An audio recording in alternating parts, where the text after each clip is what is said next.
Eh bien, salut à tous Aknot, ici Machikoui pour une nouvelle vidéo bilan lecture. Euh, on va parler d'un livre qui m'a été offert par ma sœur à Noël. Je crois que c'est le troisième ou le quatrième que je lis. Et bon, alors celui-là, c'était expédié en une journée. Je l'ai lu vraiment vite.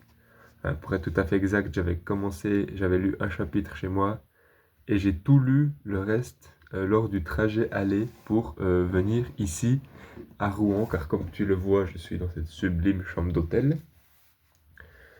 Le livre comportait 6 chapitres, donc voilà, j'en ai lu un chez moi, le reste dans le train, ça allait vite. Et on va parler d'un prix Nobel de littérature de 1962, des souris et des hommes. Alors moi, c'est un titre que je connaissais, je sais plus trop d'où, mais je le connaissais ce titre. Et j'avoue que c'est pas du tout un roman que j'aurais acheté moi, tu vois. Mais je suis très content que ma sœur me l'ait offert parce que malgré sa petite taille, il était super. Non, il était vraiment chouette et enfin, il m'a bouleversé, il m'a eu. Donc des souris d'hommes, ça parle de quoi? Ça parle de George et Lenny, deux vagabonds dans la Californie, in the United States of America, des années 30, 1930 donc, pendant la Grande Répression, qui voyagent de ranch en ranch, en gros.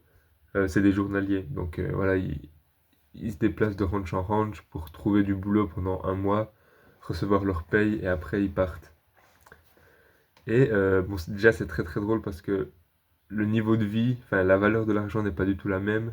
Genre pour eux, 50 dollars c'est énorme, tu vois. Alors que pour nous c'est rien. Genre une panne de bière ça coûte 25 cents. Je trouve ça assez cocasse comme ça fluctue la valeur de l'argent. Et Et il faut savoir que George, il est décrit comme petit et assez malin, assez futé, et Lenny, en fait, c'est un grand gaillard, mais un peu bebeux, même carrément bebeux. Du coup, c'est tout le temps George qui prend la parole, parce que si c'est Lenny qui parle, ben, ils vont se faire renvoyer ou quoi, parce qu'il dit un peu des bêtises et tout. Et, euh, et en fait, on sait pas trop pourquoi George, il a pris Lenny sous son aile, mais à plusieurs moments dans le roman, c'est dit que si Lenny n'était pas là, George aurait la belle vie, tu vois. Donc Lenny, c'est un peu un boulet pour notre ami George. Et oh, ça c'est stylé. Et ben, plus ça avance, plus Lenny demande souvent à George de raconter quand ils auront leur ferme à eux, quand ils seront propriétaires, quand ils ont leur ranch avec leurs terres, leurs lapins, leurs machins et tout. Et ils ont vraiment un rêve idyllique qui partagent les deux. Et en fait, plus ça avance dans le roman et plus on comprend que c'est Lenny qui tient à ce rêve, mais George il sait que ça sera jamais possible. Voilà. Et dans le ranch où ils arrivent là, il y a malheureusement un personnage qui est vraiment un gros gros connard. Euh, c'est un petit mec qui a le syndrome de Napoléon, donc il est complexé par sa taille et il cherche des embrouilles à Lenny. Et Lenny, vu qu'il est teubé, ben il sait pas trop quoi répondre. Et on sent qu'au bout d'un moment il y aura un couac. Alors je vais pas spoiler parce que voilà, le livre est très court et si un jour tu as envie de le lire, ça serait bête de te spoiler la fin. Mais on sent qu'il y a un couac qui va arriver. On sent qu'il y aura un drame suite à ce couac. Et voilà, et c'était pire que ce que je pensais. Le, le couac était pire que ce que je pensais. Le drame, enfin la conséquence du coup, était horrible.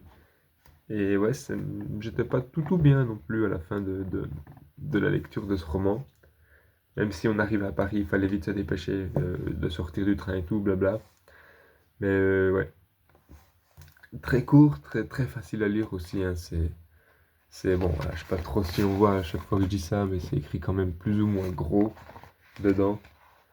Les deux personnages sont très attachants. Enfin, surtout Lenny, bien sûr. George, il est un peu chiant par moment. C'est un livre un peu raciste, parce qu'au bout d'un moment, ben, il y a un personnage de couleur noire et qui est appelé N-word, j'ai pas le droit de le dire, à plusieurs reprises, enfin à chaque fois, c'est pas comme d'Agatha Christie où ils ont refait la traduction, là c'est le mot est laissé tel quel. J'ai appris que le mot daron vient de cette époque-là, en fait, et ça veut dire le maître, en gros, le maître des lieux.